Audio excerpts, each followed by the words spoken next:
Bonjour, voici une capsule sur les éruptions volcaniques. C'est ma première, alors soyez indulgents et notez sur une feuille le vocabulaire apparaissant à l'écran. Il vous sera utile pour l'activité en classe.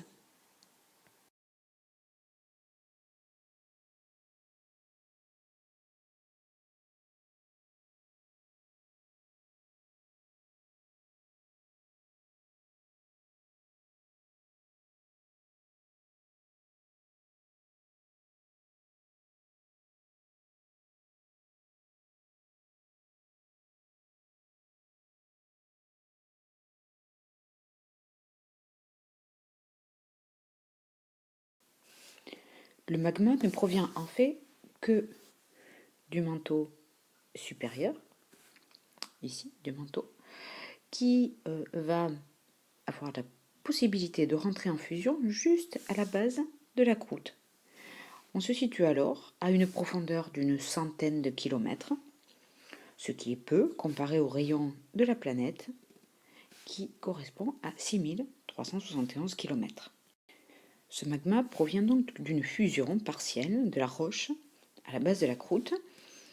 Cette fusion est possible grâce à des conditions de température et de pression qui font qu'une petite poche de magma, alors on dit petite à l'échelle du globe, mais assez conséquente, va migrer vers la surface. Alors pourquoi migre-t-elle? Parce que ce magma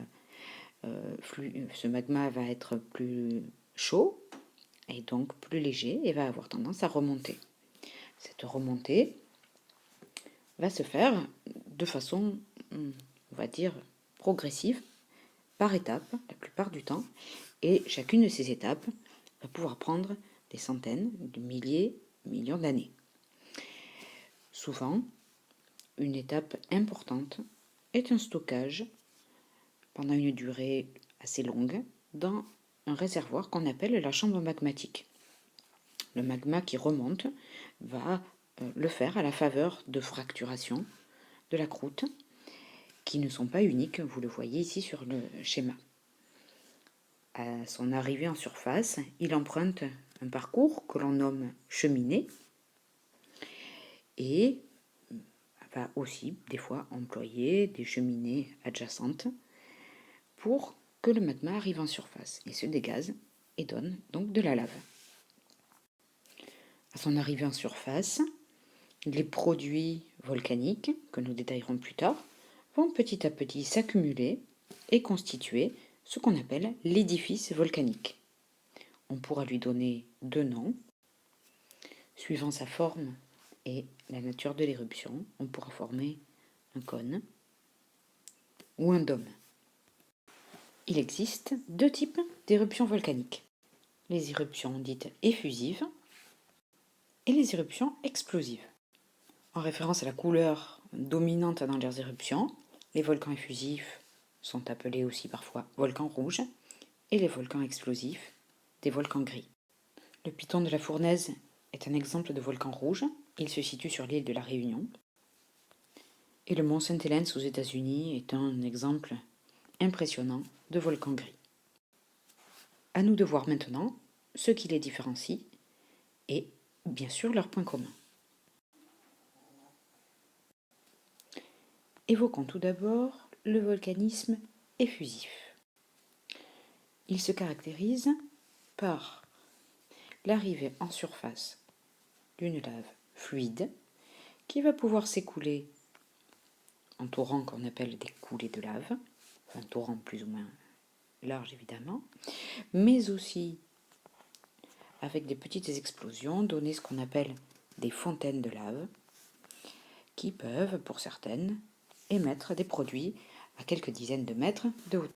La lave qui s'écoule à une température moyenne de 1200 degrés et lors de l'éruption, il y a aussi émission de gaz. Quels sont les produits émis par les volcans effusifs? La plus grande partie des produits émis par un volcan effusif correspondent à des coulées de lave. Cette lave peut être plus ou moins fluide et donc s'écouler à des vitesses différentes. Celle-ci semble être très fluide, celle-ci déjà peut-être un peu moins. Celle-ci, et son épaisseur est impressionnante, plusieurs mètres ou dizaines de mètres, celle-ci va avancer à une vitesse plus lente.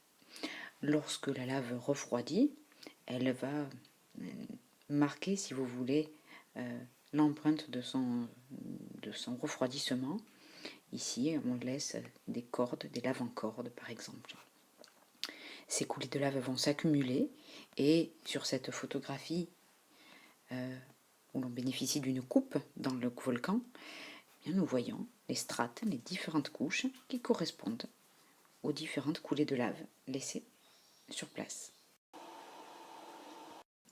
Outre les coulées de lave, le volcan effusif émet aussi des projections, des blocs, des bombes, des scories et lapilli qui s'accumulent, eux aussi, pour former le cône volcanique.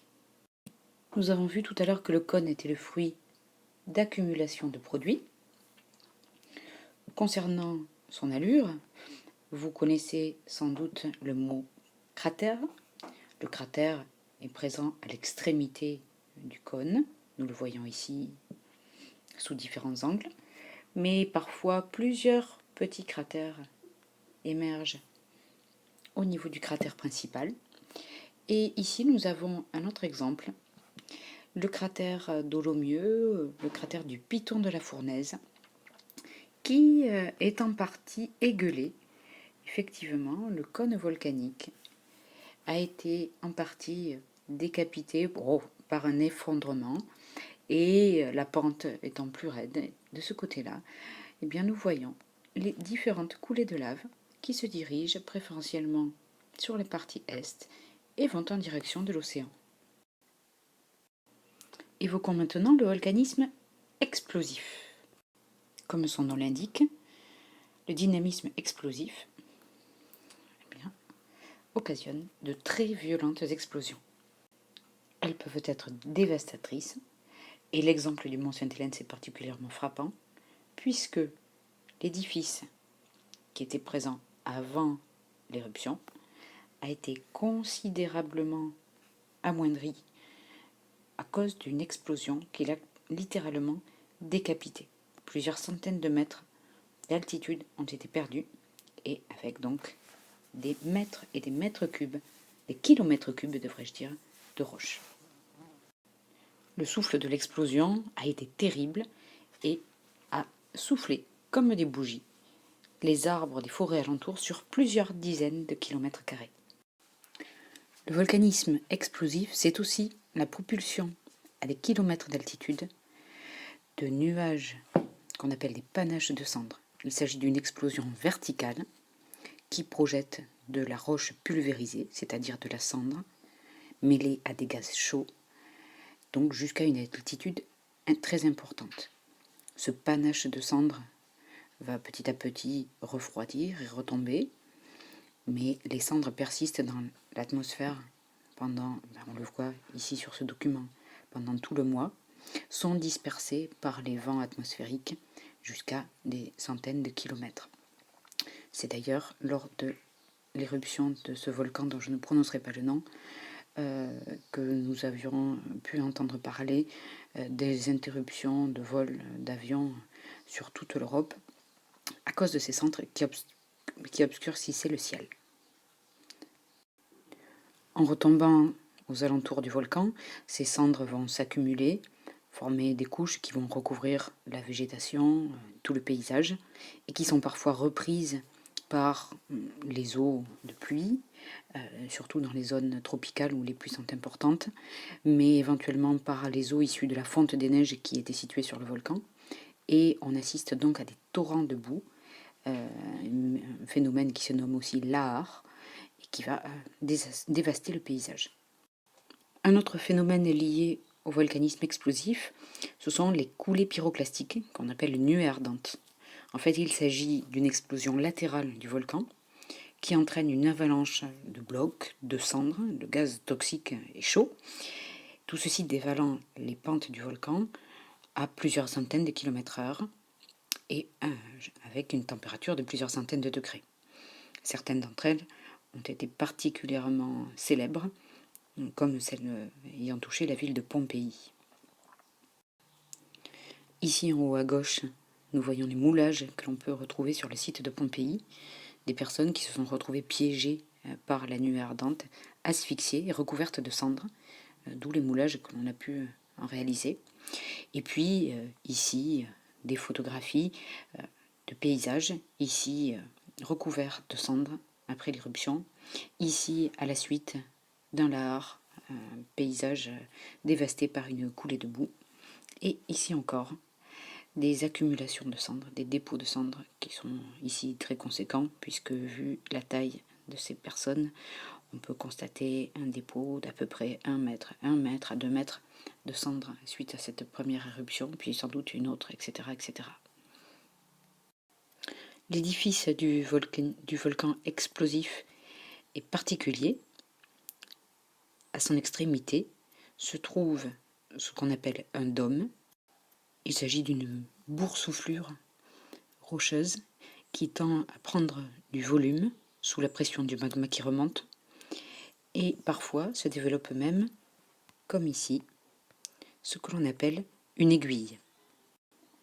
Cette aiguille peut croître quasiment à vue d'œil et s'élever de plusieurs mètres ou dizaines de mètres par jour sous la pression du magma remontant.